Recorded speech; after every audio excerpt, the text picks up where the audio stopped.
Okay, so for your charts of accounts, in our when you are setting up, that's the first thing you want to review if you haven't yet set up your QuickBooks. But it is great to review your chart of accounts on a regular basis so that you can consolidate the numbers that you actually want to see. Sometimes there are companies that have too many different categories. So let's say they in the sorry, over here we have expenses. Actually, let me back up here. We have different types of categories. We have assets, which are going to be your bank balances. It's what you own. So your banks, your equipment, your savings account, investments. It can also be your inventory if you have that. It can also be receivable. So perhaps there are people that owe you money. Well, accounts receivable, but if you also have loaned money out to others, that's where these assets land.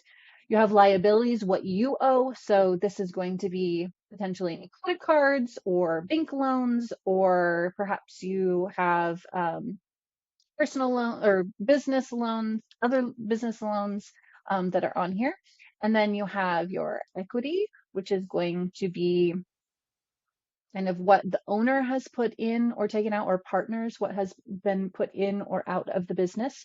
And then retained earnings. Retained earnings is a bucket of over all of the years what has been put into your net income, so your profit and loss piece. But this retained earnings is a catching pool kind of for all of that can get broken down to everyone's partnership percentages.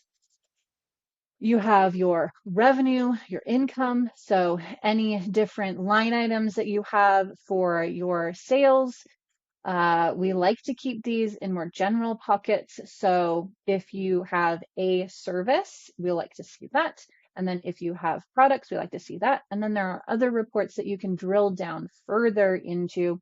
Okay, in your services, you offer one-on-one calls, or perhaps you offer a speaking engagement, and so breaking down in different areas. And then you have your expenses side, which is going to be all encompassing of your cost of goods sold, so directly related to you providing that service or sale that you have for your revenue.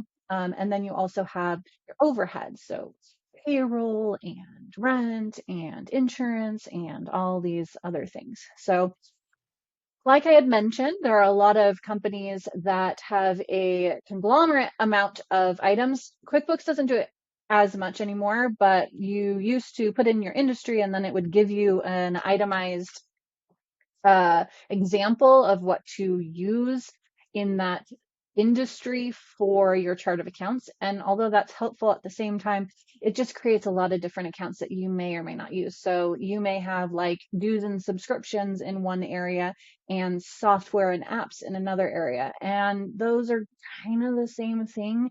And so these buckets can kind of really be consolidated into one instead of different line items. The chart of accounts is not on the granular side. There are other reports and other ways that you can utilize QuickBooks in order to see finer detail, which is important. But when you're looking at the health of your company, you really want to see an overarching idea of how your company is doing. And then if you're seeing numbers that aren't matching or are really low or really high, then you can drill down further in other reports and get the why. What exactly is showing that variance? Okay. Another really great part within the QuickBooks is going to be making sure that you are linking your bank or credit card. Like I said, Intuit is really great with being able to pretty much work with all platforms. I have yet, unless it's like a small town bank, if it's not a statewide, but a different bank, then you will be able to link those.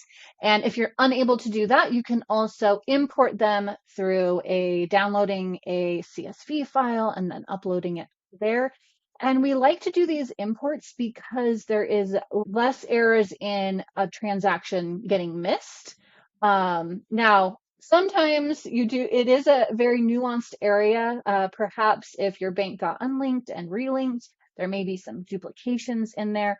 Those all can be reflected back in the reconciliations. And why reconciliations are so important, because you're able to catch those nuances. But yeah, linking the information, it brings in all of the data that the bank has. So it brings in that memo. And then QuickBooks is great and will begin, it has a new AI tool that begins to remember what you do in your categorization. And it does take information from other businesses as well and says, oh, okay, so this Home Depot is usually categorized as the cost of goods sold. And so it will kind of automatically put that in. Yeah. Okay, moving on. Okay, so then you have categorization, and that's within your bank feed. So if you, once you have done the categorization, this kind of ties into both the bank syncing and your chart of accounts. So categorization is linking every single transaction, whether it's money flowing in or money flowing out, to that chart of accounts. So it's going to then put whatever you're doing, whatever that transaction is, onto your balance sheet or your profit and loss. So your profit and loss is your regular income and expenses, and then your balance sheet are the assets and liabilities and owners or shareholders information that just hits those areas. So a lot of times we see classification of owner draws as expenses. So let's say you're a single member LLC, you use a Schedule C for your taxes, or you're a sole proprietorship.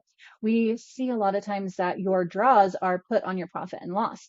So it's put as an expense. So on profit and loss, you have revenue and expenses. So we see that as expenses. And actually, your owner draws should go on your balance sheet. So it's put onto your equity side. It's really great to make sure that you familiarize yourself with your chart of accounts, what they do, what they are, printing them off. So when you are going through your bank account or your credit cards, you can see all of your options. Now, once you get in there and you familiarize yourself more, then again, there's a drop down that will show, the different accounts you have. You can begin typing it in and you can see what options you have. And that's why having a simplified chart of accounts creates less headache down the road, because you only have a few buckets that you can actually put this in and really understand where things are.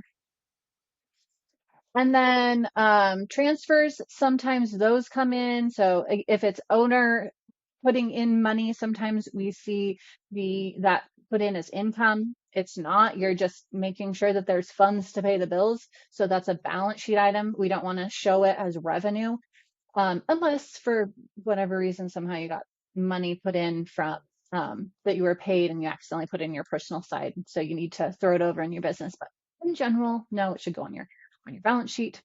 Perhaps you're looking at your cost of goods sold and making sure that your expenses are categorized as cost of goods sold or your overhead expenses. So it is important to distinguish those, because when you're looking, just tying it back, when you're looking at your invoicing and making sure that you're pricing things correctly, we want to look at your profit margin. And so your profit margin is going to be that revenue and invoicing that you're bringing in, and then your cost of goods sold. So anything directly tied to you doing that sale, we want to make sure that those are up there in the correct category.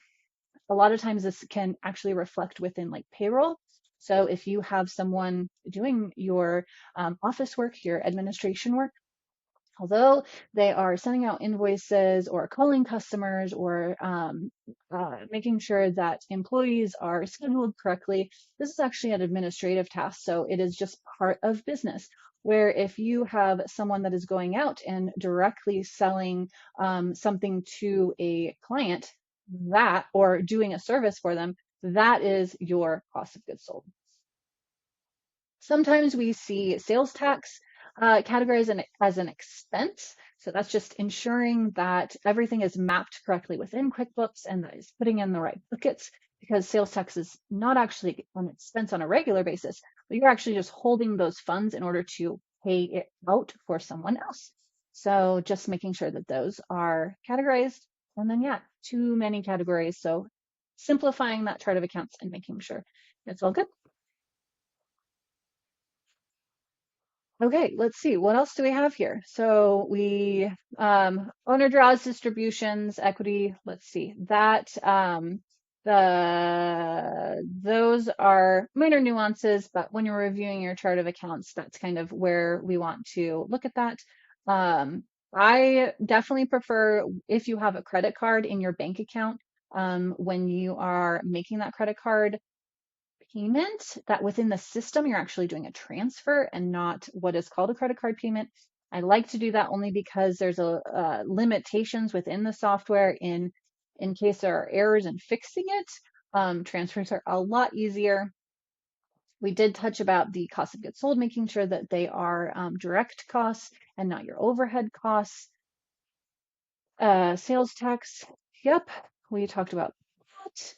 And avoid accessible granular categories. Yeah, so basically kind of all the same thing that we just touched on. So I am going to go ahead and wrap that up right now. So thank you for joining me on the beginning steps of bookkeeping basics in QuickBooks. During my in-person, I am going to be trying to utilize QuickBooks and tutorials and walk through. And I actually do want to at some point start doing them in the lives as well to get more of like a hands-on, this is where you click, this is what you do, because QuickBooks does change so often. And it's, again, one of the most important tools that you can use is making sure that your numbers are correct. So, yeah, as always, please reach out if you want a deeper dive with your numbers, if you need any cleanup work, if you want some accountability, getting an accountability buddy so that you're meeting on a regular basis on that monthly or quarterly so that you can review and sit down and talk with someone about your numbers. Make sure that things are actually tied in correctly within your QuickBooks. Maybe you feel like everything is mapping correctly, but just having a second set of eyes can be really useful. So please make sure to reach out to us, help@allaccounting.com. And we look forward to seeing you next Friday. Have a great weekend.